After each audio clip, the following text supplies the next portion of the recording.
Good morning, friends.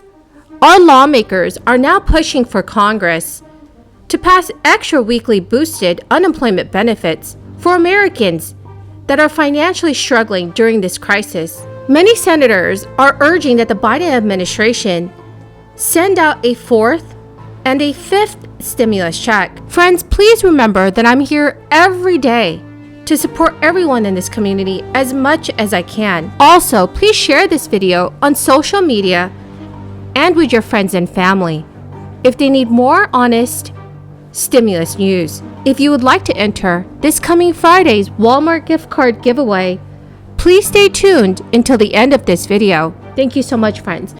The Republican leader. The Biden administration spent the end of last week boasting that our economy added back more jobs in January than some economists had predicted. But American families aren't buying their spin. The working men and women of this country know painfully well that the Biden administration's economy is failing them. One typical recent survey showed a majority of Americans disapprove of the president's job performance, and Democrats' poor handling of the economy is a major factor. So let's be clear. The country was always guaranteed to add back jobs following the 2020 COVID recession. The Biden administration did not create the vaccines. It did not create this milder variant, and it is not owed particular credit for the fact that our economy is continuing to climb out of the crater caused by the 2020 lockdowns. Our trajectory of adding back jobs has stayed remarkably consistent. From late 2020 up through today, job growth under President Biden has just kept bumping along the trajectory that he inherited, notwithstanding that Democrats blew.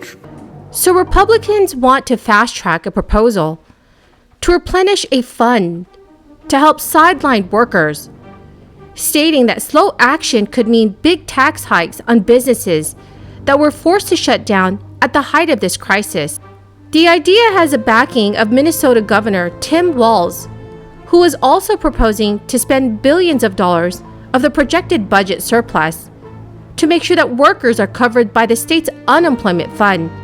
And that's if Minnesota faces another crisis. State employment officials say it would take time to restore the fund to pre-crisis levels without help from the legislature this year. Republican Senator Jason Rarick is one congressman who supports the bill to replenish the unemployment fund. Senator Rarick told CNN News, "This fund was there for our workers when they got laid off, but there's no better way to kill our job growth coming out of this recession than to have this go on our small businesses. That's going to keep them from hiring people back. They won't be able to afford it." Friends, the good news is that Democrats in the House have signaled support for the idea, but they say they're very worried that big businesses that saw their profits increase during the crisis will benefit. According to House Representative Emma Greenman, she stated, "When we think about how we're intervening, one of these things we are talking about is making sure that we are targeting our resources to the businesses, industries, and workers that have been the hardest hit." Roughly 1 in 5 Minnesotans receive unemployment benefits at some point during the crisis. And that's according to the State Department of Employment and Economic Development. The historic levels of requests drained the state's unemployment insurance trust fund, which sat at $1.7 billion in January of 2020. Minnesota then had to borrow more than $1 billion from the federal government to keep the unemployment payments coming. Many U.S. states borrowed from the federal government during the crisis to cover unemployment costs, but more than half have already paid the federal government back. Minnesota is among 9 states and the Virgin Islands that owe the federal government a combined total of about $39 billion. Friends, I know that there are thousands of Americans that could use extra weekly unemployment benefits as this crisis continues to affect our nation. I support Congress passing boosted weekly unemployment benefits. So friends, do you agree or disagree? Please leave your thoughts in the comment section below. Momentum for a fourth round of stimulus checks is building in the halls of Congress, as now more than 80 congressional Democrats and Vice President Kamala Harris have expressed support for additional payments to Americans. According to Newsweek, the latest sign of support came when members of the House Ways and Means Committee sent a letter to President Biden, calling on additional payments to be made as Americans continue to work through this crisis. The letter called the direct payments a lifeline to Americans who've been impacted by this crisis, and went on to say consistent sources of relief are imperative right now. According to lawmakers, this crisis has served as a stark reminder that families and workers need certainty in a crisis.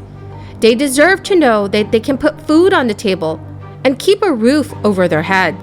According to Newsweek, those who signed the letter also argued that a possible fourth and fifth check could keep an additional 12 million people out of poverty. Those checks could potentially reduce those in poverty from 44 million U.S. residents to 16 million. That's when combined with measures from the American Rescue Plan, such as the upcoming child tax credit payments. Friends, the keyword for this video is marshmallow.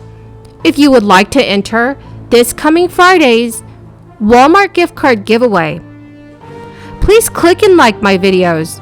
Comment below this keyword and also other keywords from any video of mine that you watch. And please do make sure that you are subscribed to my channel. Thank you so much, friends. Newsweek reports that Democrats may push to tie the stimulus checks to the proposed Build Back Better bill that President Biden has been pushing in recent weeks. The plan would include money for education, childcare, and paid family leave. Any fourth stimulus check round would have to be approved by both the House and the Senate before it lands on President Biden's desk to be signed into law.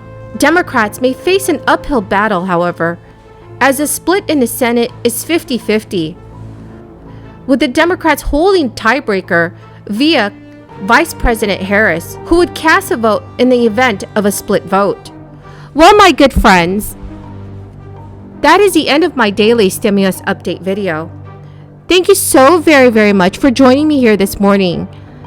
I greatly and truly appreciate every single one of you. Please share this video with your friends and family if they need more reliable and accurate stimulus news information. Thank you so much and have a wonderful and blessed Tuesday.